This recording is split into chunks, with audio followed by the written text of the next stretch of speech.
見ての通り負けました。柴田さんにプロレスで負けました。次は勝ちます。もう一回プロレスであの人に勝ちます。また LA に戻って練習します。以上です。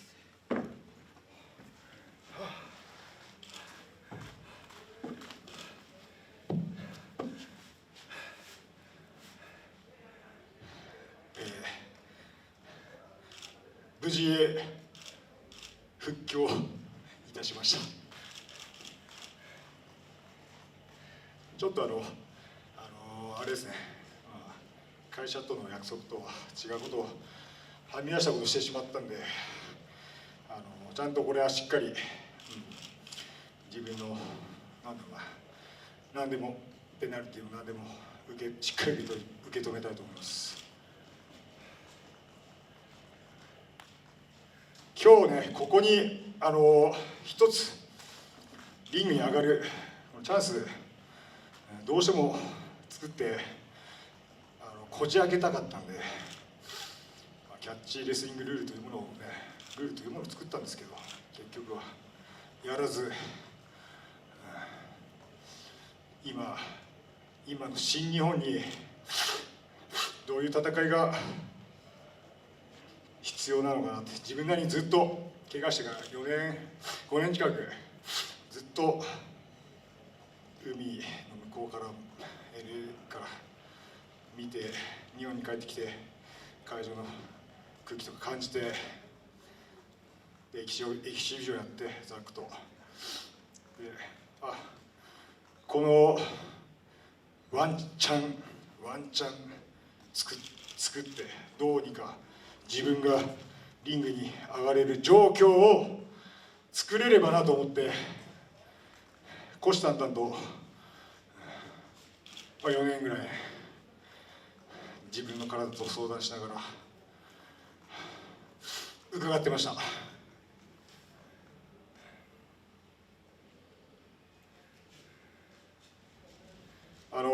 逆に聞きたいんですけど、今日の試合はどう映ったんですか？プロレスですか？何ですか？素晴らしい戦いでした。1ミリの隙もない、本当にこれでも勝って見せつけるっていう柴田さんの思いが伝わってきました。ありがとうございます。これを復活と言わずして何というのか、俺はずっと気になってました。ここにね来る間もみんなどう思って見て、どうあの試合を受け止めたのか、実際自分でも見てないんで、どういう試合だったのか分かんないけど、気持ち一番大事な魂っていうか、そういうものをぶつけ合えたっていうのが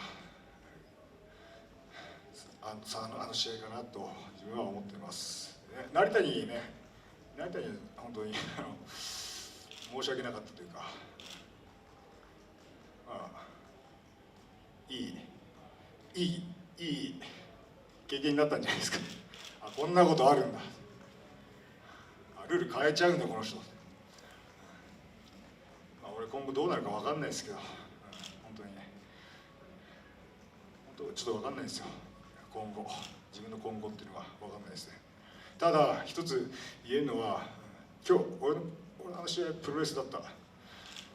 柴田はプロレスができる。これは世界にも見ている人がちゃんと認識できたんじゃないかなと思います。日本でできないんだったら、俺の残り少ない時間だから、そこは、レスラー生命使って、今年は試合したいなって思ってます。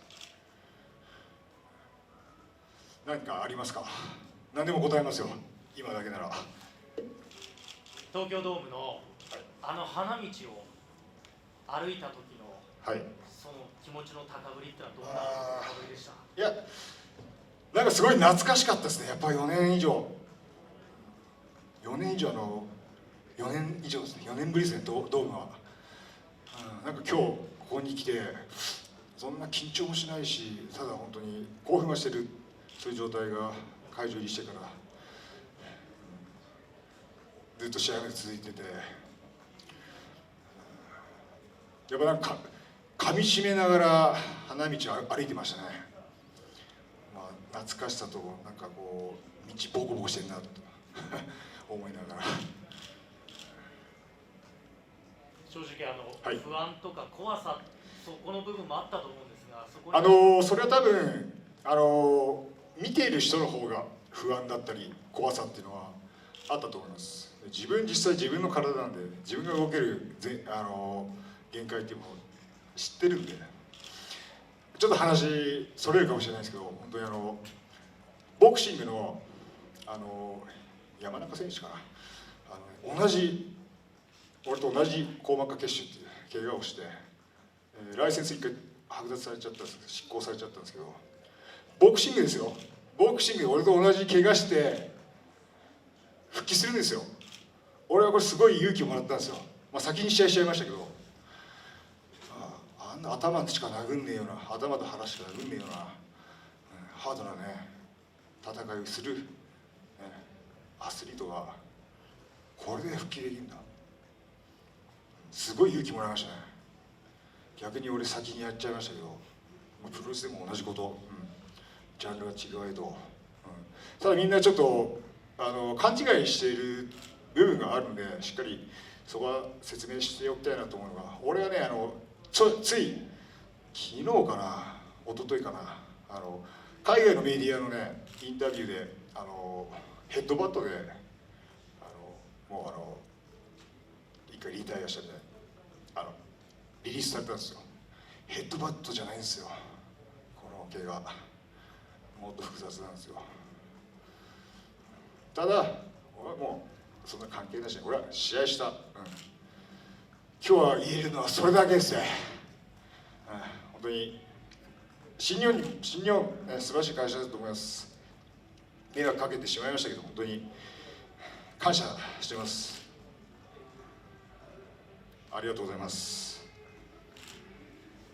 もう一つはい、今の新日本にはい、見せたかったっていうのはちょっと先ほどすごい印象的だったんですけど、はい、その思いっていうのはやっぱり自分の中で相当あったってことですか？ありましたね。やっぱり中にいると見えないものってあるんですよ。客観的に見て、俺は海を渡っちゃって見てるんで、すごい感じますね。なんかこうみんなね、コロナだからってみんな同じ状況なんですよ。どんな仕事でも同じなんですよ。コロナのせいにしちゃいけないし、だけどコロナの中で戦わなきゃいけない。戦って元気与えれるのがプロレスだと思ってるんで、元気ねえなって思ったんですよ。50周年ですよ。50周年だぜ、元気出していこうぜ、それだけですよ。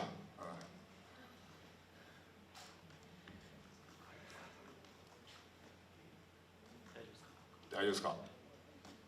その50周年ですけども、はい、柴田選手からしたらお父さんも含めればその50年ずっと新日本じゃないですか。そうですね、はい。その辺はどうですか、今改めて。父親は父親の、レスラー人生、レフリー人生を送ってきてるんで、またそこは別でもあるし、そこに自分がいたっていうのはやっぱり何らかの運命的なものはあるのかなと思いますね。はい、何かの役割とか何かの使命があって今日試合したんじゃないかなって、そんな気持ちにはなりますね。戦う魂、これ一番大事にしたいなって。いいですか？あと、対戦相手が成田選手でした。はい。これはどういう経緯で決まったんですか？成田にはね、やっぱり一発試合で痛みを教えてやりたいなって思ってましたね。海外行ってね、一緒に練習して、よくはなってるって、そういう言い方はあれかもしれないけど、すごくよくなってるんですよ。成長してるんですよ、あいつ自身。ただ何かのきっかけがあったらもっとバーンと跳ねるんじゃないかなって日々練習して組んだり蹴り合ったりして思ってた部分あったんで、だったら俺作ってやろうかな。だったら俺がきっかけになったらいいかな。あいつにとってすごくいい経験になったんじゃないですかね。まあちょっとね、俺はこういう初めてね復帰の試合になるんで、怖い部分と緊張の部分とあったと思いますけど、まあ毎日一緒に汗流してるから、ただ練習と本番違うよっていうのは今日よく分かったんじゃないですかね。鼻血出しながら、いい経験だったんじゃないかなって俺は思います。はい。じゃあありがとうございました。以上。ありがとうございました。ありがとうございました。